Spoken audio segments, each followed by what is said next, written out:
তোমার favourite video in Bongposto? Favourite video হচ্ছে আমার স্বপ্ন হলেও সত্যি, কিন্তু তার সাথে গয়নার বাক্সটাকেও ধরতে হবে, কারণ যেহেতু দুটো একসাথে চলছে।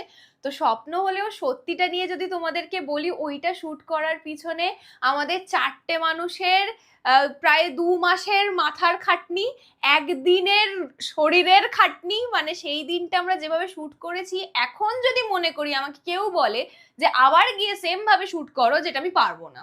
12 ঘন্টার জন্য ওই বাড়িটা আমি ভাড়া নিয়েছিলাম। ভাড়া নিয়ে সেখানে আমাদেরকে শুট করতে হচ্ছে লিটারালি। কেউ এদিকে সাজছে, ওদিকে শুট করছে, সেই এসে ক্যামেরা ধরছে এদিকে, কেউ ছুটছে নিচে, কেউ খায়নি পড়ে যাচ্ছে। লিটারালি সেদিন অভিক নিয়ে এসে দুটো অন্ন গালে দিয়েছিল বলে খেতে পেয়েছিলাম, নালে সেটাও হতো না।